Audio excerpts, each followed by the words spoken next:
There was a whole blog on it. I'm like, guys, this is what we should be doing. What do you mean? This is, look at that. You can see her bottom right front leg. Look at that load that she's about to throw. And when she steps, she better step wider than her stance.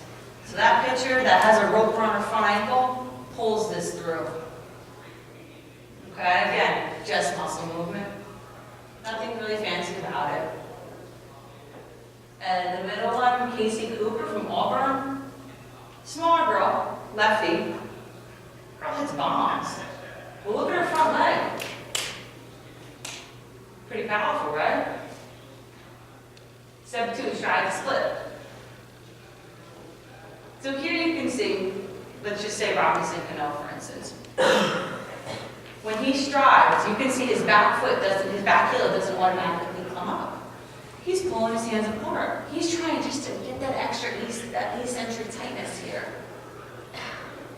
And you can see Chamberlain, who I love how she swings.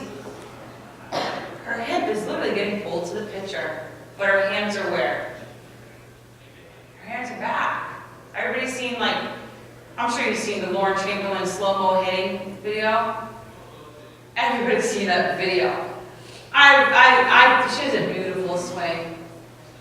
But I would just love to get that up there just a little bit more. Sierra Romero is amazing. You can see both her feet planted at the same time, but her back hands are back. It kind of speaks for itself. Drive. Krista Bustos, we just had a clinic with her. She is awesome and she's really good at what she does before all this science and technology came out. The bat follows you, crosses your deltoid area. That's just an extra accessory. Put it that way. When you're driving, this is coming through. All this should just follow. And how far do you think you want to be kind of from your deltoid area? Liz, you want to come up and help me out a little bit? Let's see. Do you have the bat over here? Let's break it down. So let's say this is going to drop. Okay? Okay.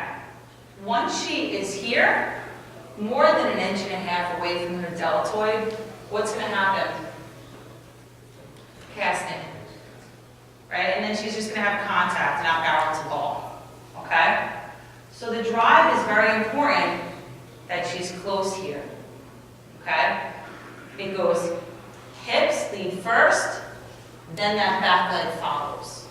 And this is an extra accessory that's going to whip right through along with you.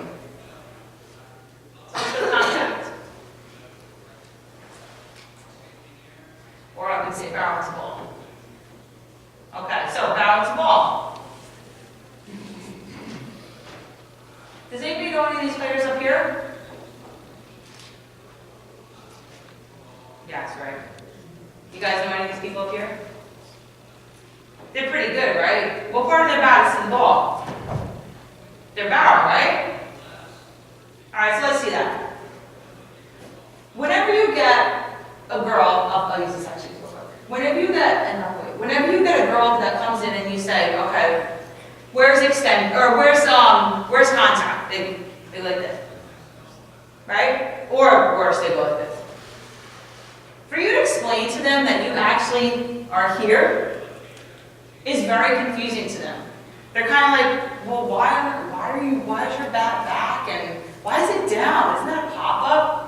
So you have to explain it to them in a correct way. It's your job as coaches to study this fancy information and deliver it easily. So at contact, put it this way. This is the home plate. Can you grab that? So what we'll do with the facility for all CUDIT coaches, literally lay a home plate here. Now it's tangible. Now they get it. Why is the barrel lower than my hands? Well, this is what we said. Does anybody know what cabbage night is or mischief night? Did you ever do that? Yeah, for Halloween. I'm talking about software right now. Halloween, right? Anybody call it cabbage night or am I still the only one? Cabbage night? Oh god. Anybody ever hear of a flower sock? Yes. Am I too old for that? Alright, so flapper sock. I don't know if I should teach this to kids, but you put a lot of flour in the bottom of the sock, and when you hit the ground, only the ground, it's like a boom, right? So I tell the athletes, guys, just act like this is a sock, and then you put all flour here, and then you dipped it in water. The reason you want your hands back and down is because it's lit up with all the energy from your body, and it's just following you. So if I'm about to take, you ever go to the carnival and do that game where you hit, what's happening over here? You're building it up, and it's all here. Same thing. So it's like taking a lighter and lighting this up. That's why barrel's gotta go to ball. Oh, just broke my phone. That's why barrel's gotta go to ball.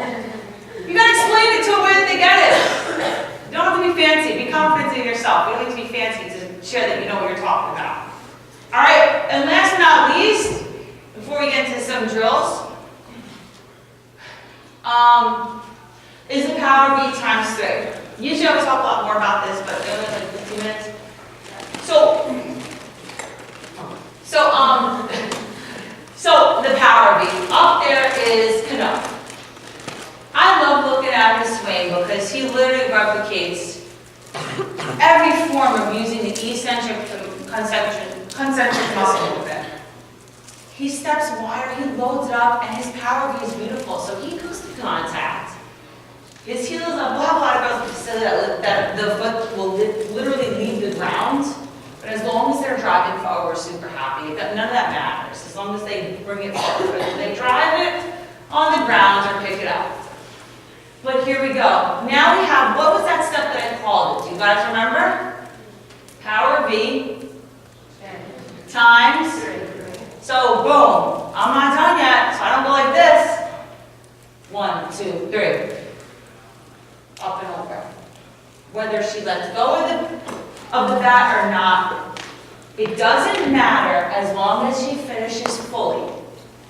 Now, a lot of players or a lot of coaches are like, she's got to let go of the bat. That's the fullest form of the flow. She's got to fully let go. But when you have an 8-year-old that's letting go of the bat before she even gets the contact, you have to adjust that. So whenever you get a hitting coach that's like, she lets go and she got to finish all the way, everybody's got to do this.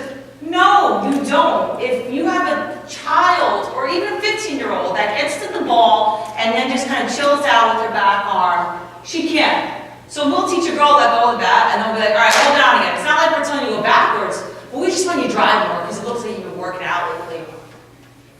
Just use whatever. You know what I'm saying? We use anything at the facility, so you've got to make it individualized to the player. So as long as they extend, then they're good. All right? So what we're going to do, we're going to talk about some drill interval, and then I'm going to have one of my coaches come up, Mel, to do some. So you guys got the steps, right? We got the steps, pretty easy to understand. Kind of makes sense, right?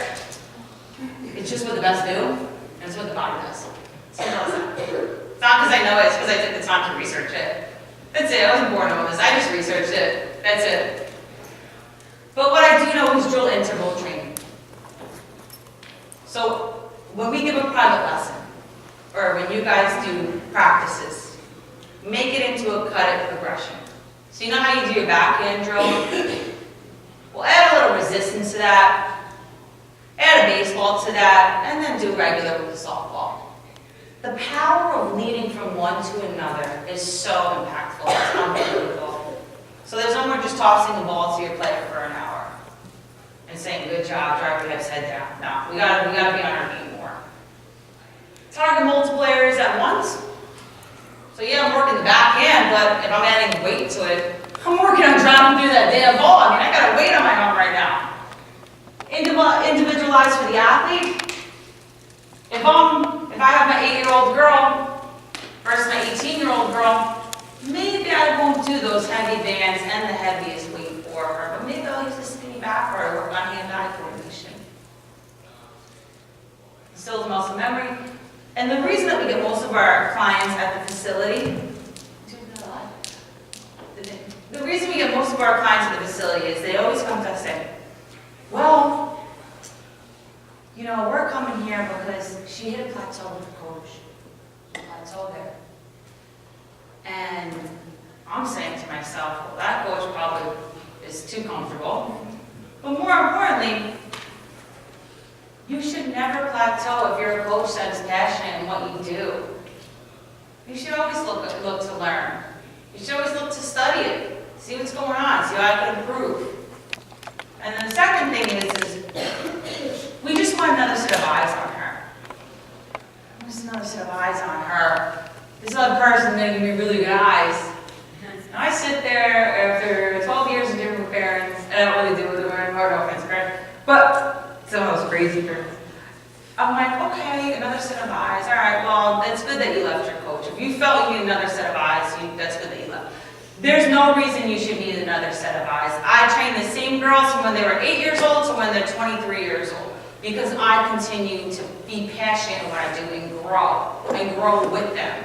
So Melissa, who works for me now, I trained you from when you were a kid in high school to when you were on your plane to Missouri going to play on ESPN, correct?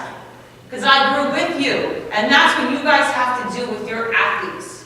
Don't get comfortable, because that's why I started CUDIT. There's no reason that a personal trainer can get certification and be recognized in their career, and we can't. There's no reason that people look at us and say, oh, you get private lessons on the side, that's nice. That's a wonderful Christmas dinner when you have your whole family. I get private lessons, oh good, so what do you do? We do the same thing, and it's about time we get respect for it. It's based on muscle movement now. Guys, got it? Cool.